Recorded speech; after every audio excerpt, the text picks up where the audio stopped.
வணக்கம். கிண்டி சுவாமிநாதன்.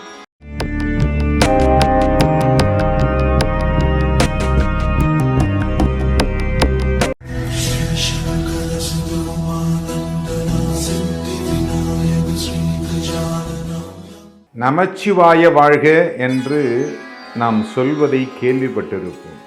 இந்த சிவபெருமான் நினைத்தால் உங்களுடைய வாழ்க்கையையே மாற்றி வைத்து விடுவார். ஏனென்றால் சிவம் என்பது இந்த உலகத்தையே ஆட்டி படைக்கின்ற, ஆளுகின்ற ஒரு தெய்வம். ஒரு ஜோதிட வல்லுனர், மிகவும் அருமையாக ஜோதிடம் பார்க்கக்கூடியவர்.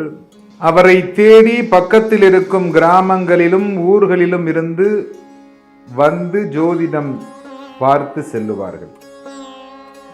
நீங்கள் அந்த காலத்தில் பார்த்திருப்பீர்களே, ஆனால் ஜோதிட வல்லுநர்களை சந்திப்பதற்கு அவர்கள் அன்றைய தினம் காலையில் எழுந்து அவருடைய நித்திய கர்மாக்களை முடித்து கொண்டு ஜோதிடம் சொல்ல தொடங்குவார். அப்படி ஒரு நாள் ஜோதிடம் தொடங்குகின்ற பொழுது பக்கத்து கிராமத்தில் இருக்கும் ஒரு வயதானவர் இவரிடத்திலே ஜோதிடம் பார்ப்பதற்காக வந்திருந்தார்.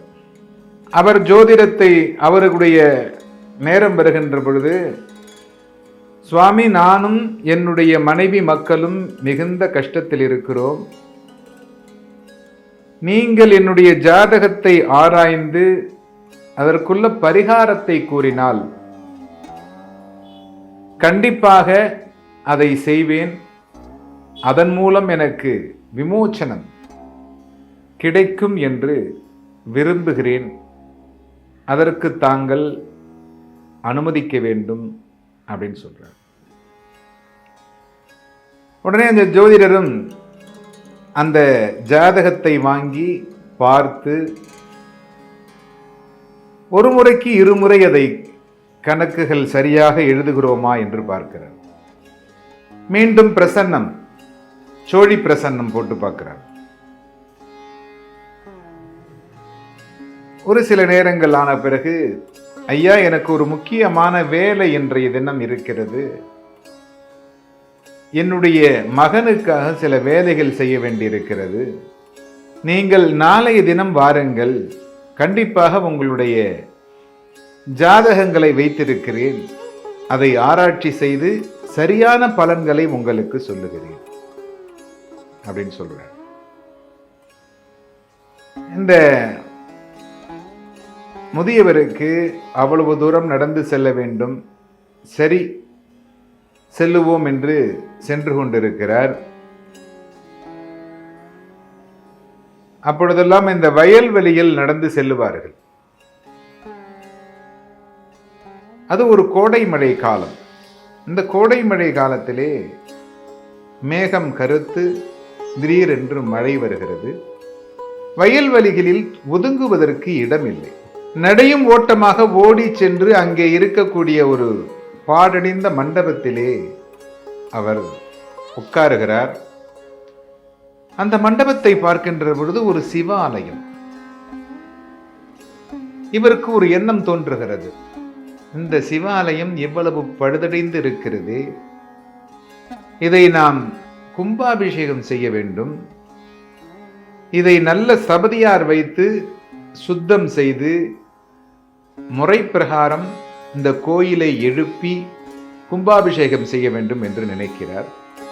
அப்படியே கண்ணறந்து அவருடைய எண்ணங்கள் அந்த பூமி பூஜையிலிருந்து தொடங்கி கும்பாபிஷேகம் வரைக்கும் அவருடைய எண்ண ஓட்டங்கள், எப்படியெல்லாம் வேத மந்திரங்கள் சொல்லலாம், தேவாரங்களை எப்படி சொல்ல வேண்டும், அதற்கு யாரை நியமிக்க வேண்டும், வேத விற்பனர்களை யாரை நியமிக்க வேண்டும், நல்ல சிற்ப சாஸ்திரங்களை அதில் பதிவு செய்ய வேண்டும், சிற்ப சாஸ்திரம் படித்தவர்களை அதில் வேலை அமர்த்த வேண்டும், கோயில் பணியாளர்கள் எப்படி இருக்க வேண்டும், இப்படியெல்லாம் சிந்தித்து அந்த கும்பாபிஷேகத்தை கற்பனையில் செய்து பார்க்கிறார்.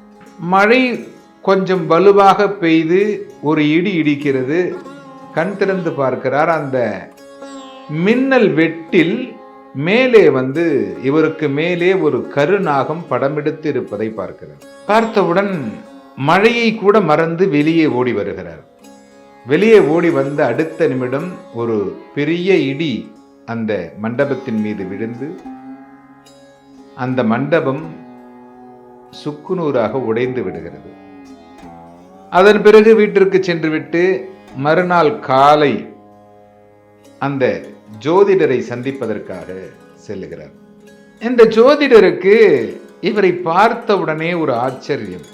ஏனென்றால் இவரை நாளை வா என்று சொல்லி அனுப்பியதற்கு காரணம், இவருடைய விதி இன்றோடு முடிவடைய போகிறது, இவர் நாளை வரமாட்டார் என்கின்ற எண்ணத்தில் இந்த ஜோதிடர் அவரை நாளை வா என்று சொல்லி அனுப்பி வைத்து விட்டார்.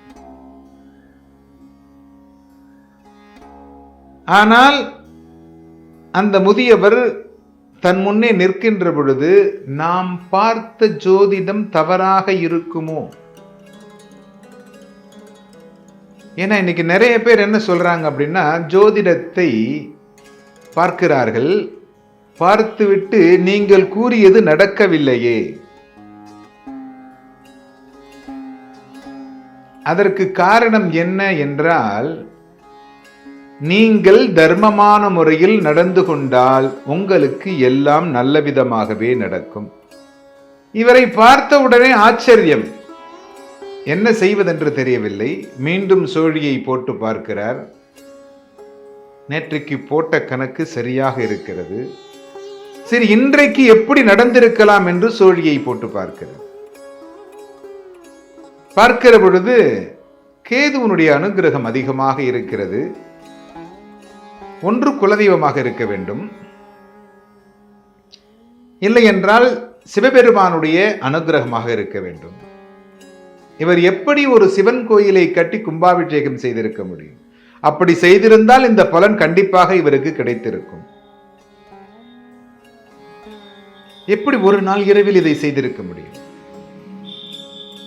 புரியாத புதிராக அந்த பெரியவரிடத்திலே கேட்கிறார்.